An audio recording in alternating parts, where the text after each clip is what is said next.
Շնորհակալություն առաջինից երկրորդ ընթերցման ընթացքում կատարվել են տեխնիկական եւ ոչ տեխնիկական մի շարք փոփոխություններ, կառավարությունը մի շարք առաջարկներ էր ներկայացրել եւ դրանց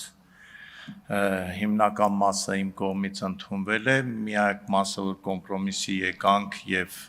կառավարությունը ընդունեց իմ առաջարկը, դա Նավասարդի տոնացույցում ընդգրկելն էր, կլինի օգոստոսի 11-ին եւ ոչ կլինի աշխատանքային օր։ Ամեն դեպքում այդ օրը կարևոր է մենք ունենանք տոնացույցում, որովհետեւ դա հայ ժողովրդի հայ ազգի ամենաառաջին ոնց որ իրադարձային տոնն է։ Փոփոխություններից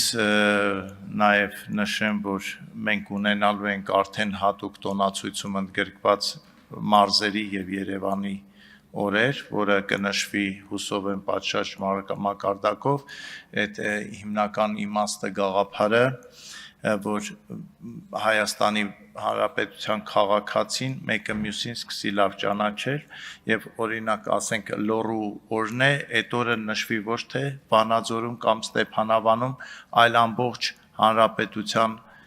քաղաքներում կազմակերպվեն միջոցառումներ նվիրված այդ մարզին, ինչը կնպաստի որ մենք վերջապես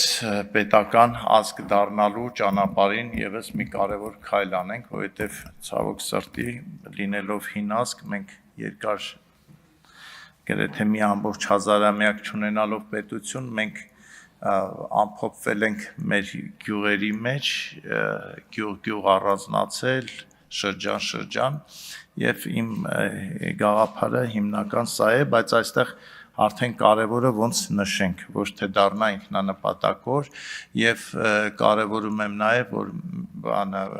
մեռելոց օրերը 5 մեռելոց օրերը նույնպես տեղ են գտե մեր տոների հիշատակի մասին օրենքում կարգավորումն էլ կանի կառավարությունը այդ օրը լինի աշխատանքային ոչ աշխատանքային օր ամեն դեպքում երբ որ այդ օրը նշվում է տոնացույցում կա ինքը արդեն դառնում է կարևոր օր, որովհետև պետությունը ոչ միայն մարդու նման է, ոչ միայն պետք է մարմին ունենա, այլ նաև հոգի եւ հոգեվոր տոներ էլ եւ հիշատակի օրեր էլ պետք է ունենանք։ Մնացածը կարծում եմ նայեք կամ հետո կնայեք այսքանը։ Շնորհակալություն։